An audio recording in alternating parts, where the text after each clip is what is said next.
My name is Josh Ray. I was a veteran of the United States Army, and I also did government civilian and government contract work. Served in Operation Iraqi Freedom in 2003 to 2004, Operation Enduring Freedom. My first day in the Army was August 9th, 1999. And I completed my service on March 15th, 2007. Before I joined the Army, I was just a high school student and probably slacking a little bit more than I should have. Wasn't really enjoying school all that much. So originally I thought college would be the right direction to go, and then I learned how much money college cost. Like I mentioned, I knew that college was a step that I probably wasn't ready for, and I believe that was the best decision I made, or the most honest I was with myself, was that I wasn't ready for college. I wasn't ready for the responsibility of loans and debt. But I also kind of had a romantic view of the military. I was a big fan of war movies and action movies, and had envisioned myself being that type of person, seeking out the adventure, and so I think that's what motivated me to join the military in the first place. I didn't adapt very well in the beginning of my military career. I'd made the conscious decision to delay joining the military until after my summer. So I graduated high school in May 1999, and decided to take the whole summer off before I went to training in August. I was staying with kind of a surrogate family that took care of me and took me in, and I had a lot of fun. We went to church camp and just basically enjoyed my summer. So by the time that August came around, I was starting to have a lot of second thoughts about joining the military and going to basic training. And when I got there, it was a culture shock. I wasn't used to being yelled at and called names and pushed around, and I'm not generally the type of person who adapts to that very well, and I had to learn to just kind of deal with it. But for the first, I'd say for the first couple of weeks of basic training, I didn't know what I'd got myself. When I first joined, I was about 130 pounds, and just this little run of a kid that joins the Army, and I just looked like a little kid. So my drill sergeants, from the get-go, they always, they were typically, they tried to make people lose weight. They would run them all over the place and try to make them shave off the weight. With me, is like they were begging me to eat something, eat a sandwich, gain a little bit of weight, which I eventually did. But funny enough, that was after I left the Army. I always thought I did really well in high school with friends, but whenever I took off on my own, I found it was really hard to make friends, because a lot of those guys were into stuff that I just didn't interest me at all. But I was lucky enough to have 3 good friends that I met from basic training, and through my first 2 duty stations, they stayed with me. All 3 of them were Hispanic from California, and me being this pasty white kid from Missouri, it was a lot of culture shock there, but we all banded together real well and watched each other's back, so it helped the transition a little bit. Well, in basic training, we had a drill sergeant that was from Jamaica, and he was a distinct personality. There were a few drill sergeants that really stood out, and this guy really stood out. So we're standing in line for mail call, and he's calling out, Private Ray, come up here for mail, or whoever. Well, we had this one soldier, and he I think he had 2 teeth in his whole head. And, you know, God bless him, he was a nice guy, but he went up to get his mail. They called him, and the drill sergeant saw him, and he had this distinct voice. He says, he's like, "Oh my God." He goes, "Private Snagglepuss, I know why you joined the Army. You joined it for the free dental, didn't you?" So from then on out, and this guy actually went to my first duty station with me. He was known, everyone called him Snagglepuss. And he did. He, you know, probably about a year in or a year and a half in, he had all of his teeth work done, and he had teeth again. But that drill sergeant was very sure that was the reason why Snagglepuss joined the Army. I made the move abroad, and I went to my first duty station overseas. It was in South Korea, and that was where I learned that, you know, there is a world out there more than the United States, and it took me very little time to adjust to that. At first, I was a little bit insensitive to the Korean people, just in how I talked and how I carried myself. Nothing really bad, but just what I said, I could see it offending people. But I quickly learned that other cultures besides my American experience and my culture were just as valid and just as enjoyable. So I obviously, becoming a Korean linguist, I embraced the Korean culture quite a bit. Every waking hour that I was off, I just went out and tried to find someplace new in Korea that I'd never been before, and tried to learn the language on my own. And in fact, in Korea, I had 3 weeks off, and I didn't even come back stateside. I stayed there and backpacked a little bit and rode the trains and booked my own flight there and everything. So after about the first year,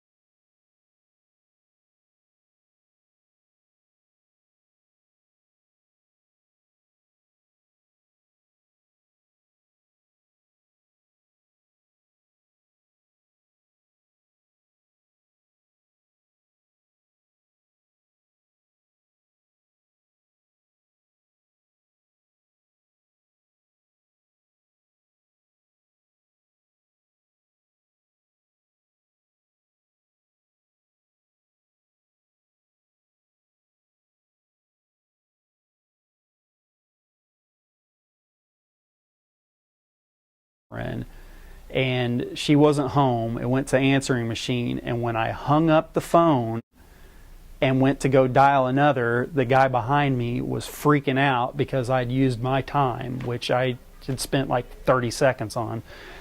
So I got out of line, I went back at the end of the line, and then I waited to try again. And that time I think I called my surrogate, my adopted family, and they were home, and I actually got to have about a 10-minute conversation with my mom, I believe. In Beji, Iraq, they have an oil refinery up there. It's north of Tikrit, north of Saddam's hometown. There was a police compound there, and we went there just so I believe this was the battalion commander. The battalion commander was going to link up with the police chief there and talk to him and kind of figure out the situation and more than likely give him some money or something. So we're sitting there just kind of minding our own business inside this walled compound, and evidently one of my good buddies had spent most of that time drinking a lot of water and trying to pee over the wall of this compound. And you have to understand there's this berm of dirt on our side of the wall, so he's going up the wall, or up the berm, and peeing over the wall in the direction of where the city is, where this whole downtown area of the city. So who knows who's watching him pee over this wall. And then we hear shots ringing out and a couple of explosions, and I believe that the police compound was under attack at the time, and so I ducked behind a Humvee, and I hear this, "Hey Ray, hey Ray." So I look around the Humvee, and there's my idiot buddy standing there. He's like 6'3" or 6'4", and he's standing by this wall with like his shoulders and up over, taller than the wall, and he's asking me to take a picture of him. And I can't for the life of me remember if I took the picture or not. He tells me that he thinks I did, but anyway, there's combat going on, explosions, gunfire, and he's concerned with getting a picture of him in this walled compound. So at the time, now I talk about it and I laugh. It's funny. It's amusing in retrospect. But at the time, I wanted to murder him myself because it's, I don't want to die. That's basically it. At first, whenever I got to Iraq, I was pretty optimistic that I was going to affect some sort of change there. I was extremely kind to the children that showed up around us, and I think I was a little bit naive. But after a while of your friends blowing up, the threat of your friends blowing up, the threat of you blowing up, you leave the security of your compound and you don't know what is waiting for you. I kind of hit a bad spot probably about 4 or 5 months in, where I wasn't doing very well. I was lashing out at pretty much anybody who had a cross word to me. My girlfriend at the time, who's now my wife of nearly 10 years, she knew that I was doing bad. I stopped writing her as much, didn't want to talk to her on the phone whenever I got the opportunity. It was just a really bad place. I had some friends that besides my own life and my own body being threatened, I had some friends that had some close calls, and some of them didn't make it out of Iraq. My combat time in Iraq was mainly centered around convoy security. I was responsible for Fulbert Colonel's security 24/7. So when he wanted to go out to a site and make sure that we were that our unit was building a compound the right way, or that they were building it fast enough. Of course, this is Iraq 2003, so when we're first starting out, then I would be responsible for taking his convoy around to all these different places. So sometimes it'd be the threat of an IED, improvised explosive device going off. Sometimes there would be possible ambushes, and I would say I call it my closest brush with death. We went to a ribbon cutting ceremony for an Iraqi elementary school, and my only concern was the security of this colonel. And as we get there and set up, and they have their ceremony, there was a mortar that, what I believe to be a mortar that blew up in the distance. When that happened, my colonel, rather than staying with us or having us escort him to where he wanted to go, he decided to go with a completely different unit, hop in their vehicles, and go down to the impact site, which I thought was really strange, because usually when bombs or mortars drop, you try to leave the area where they're blowing up. Anyway, he does this. I know my responsibility is to the colonel, so I can't leave. So I've got my team there, and they're all begging for us to get out of there. And then this guy comes up on this cliff that's probably about 10 or 15 feet behind me, and maybe about 25 feet up, and tries to shoot me. And he did so with an AK-47 machine gun. So by all rights, I should be dead or maimed right now. but none of the bullets hit me, and somehow I managed to jump through a Humvee, through the door. Well, the door was open, but with all my gear on, I had to push myself through the Humvee to the other side, and we held up shop there, waiting for our colonel to come back. And he did eventually, but this guy had already been run off by then, and we took it back to the base, and I said a few impolite words to him, and he accepted it because he knew that he was wrong for doing it, and we moved on. Fourth ID in 2003, they had a compound that was in the Saddam's palace complex. So there's this hotel that stands, probably 10 stories tall, if I remember correctly. And I guess what was happening was somebody was going in there and firing RPG rounds down at the palace complex, at the soldiers.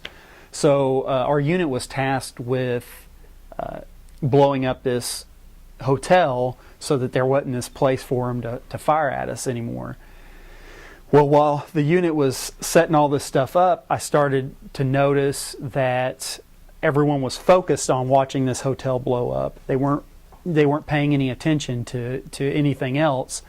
And earlier in the day, I'd been out just walking around and been in Saddam's palace, his actual palace in Tikrit, and saw the chair that he sat at the end of this table. So I'm up on the roof of this building, and everyone's focused on this hotel, and I look over at my sergeant major and said, well, nobody's paying any attention. I'm going to go in there and take Saddam's chair. And he said, well, no, you're not. You're going to stay right here with me. And all I had to do was look at him and say, well, I'll get you one too. And he said, all right, hurry up, you got 5 minutes. So I went down there and I put this chair, it's this big wooden chair with golden trim and a little bit of marble mixed in, and I put it on my shoulders over my head, and I run out and toss it in my Humvee real fast, and people are yelling at me and pointing at me then because we weren't supposed to be over there. And so all the guys in my circle of my unit, we all had pictures with us sitting in Saddam's chair, and we thought that was pretty cool. Another really cool story is when they caught Saddam, which I have some pictures of that I brought in.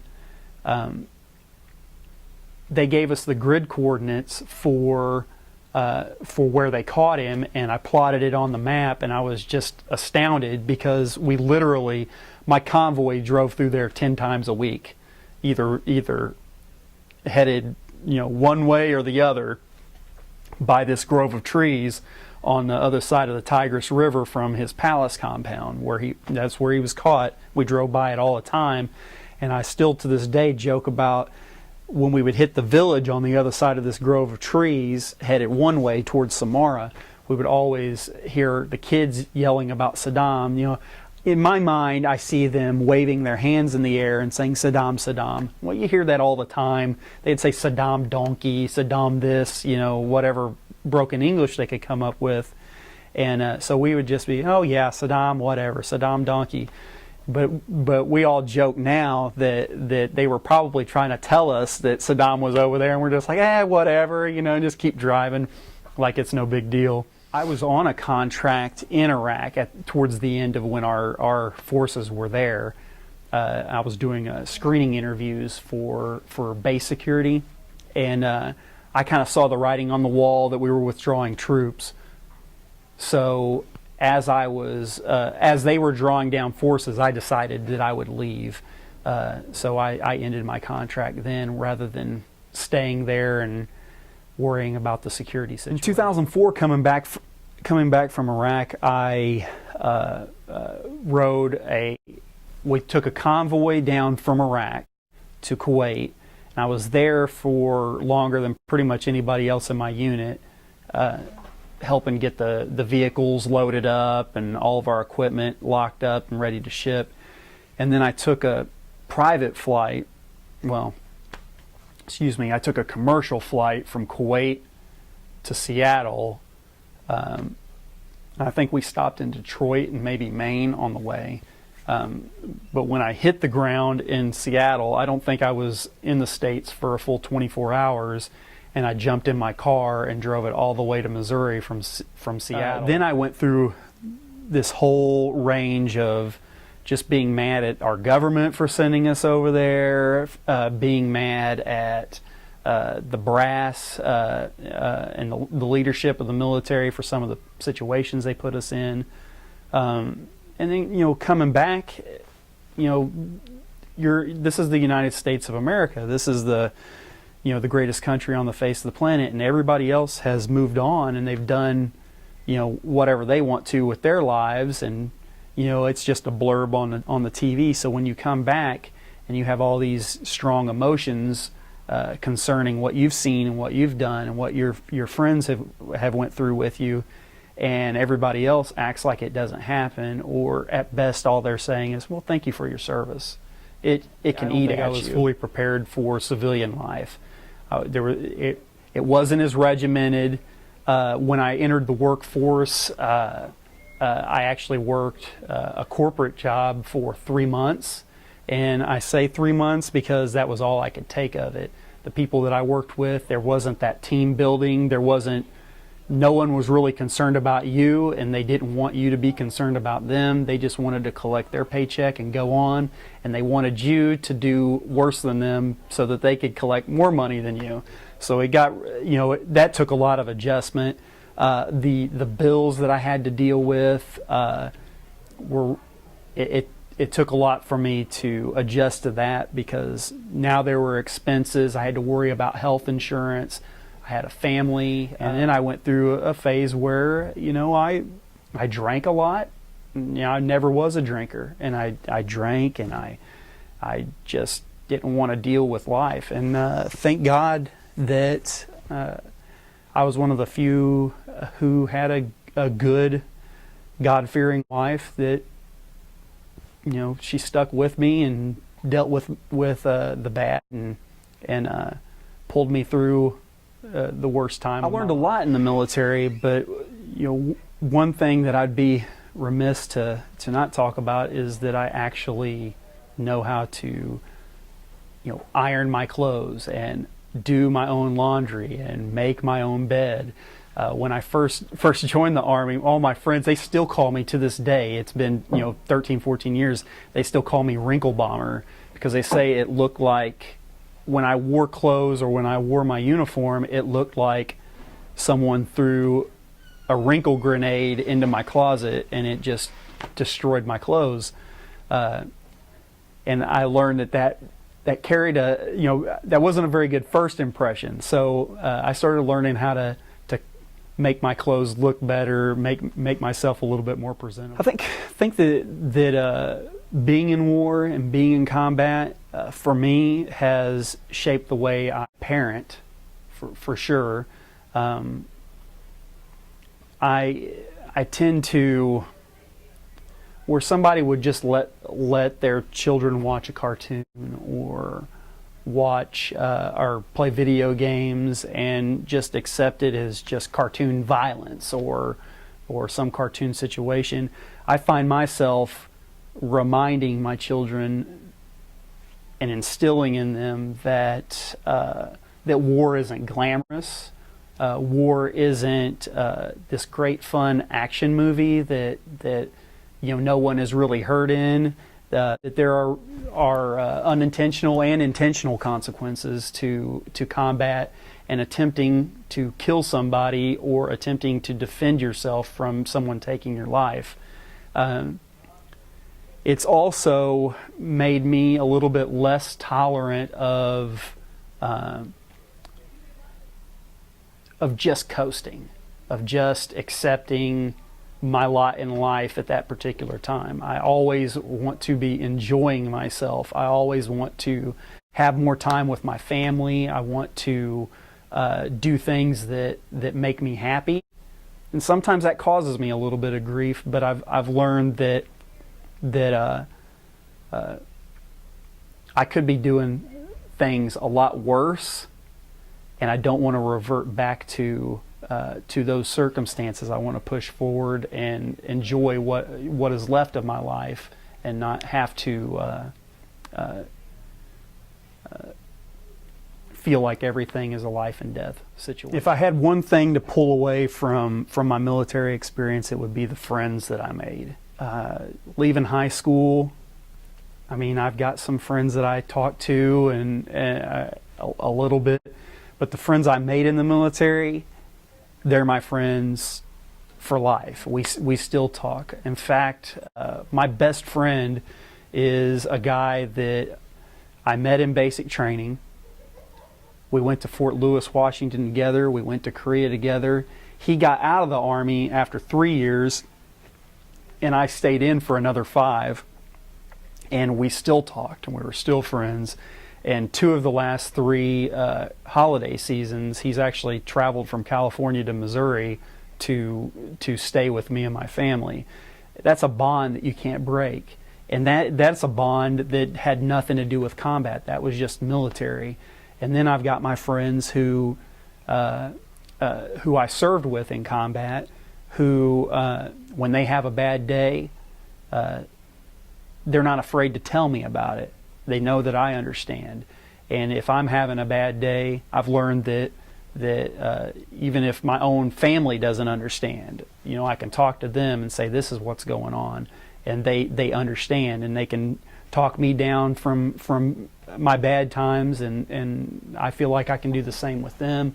And it's just it's a bond that it'll never go away. I think that most of my family, the family and friends, they were very receptive of me and treated me well.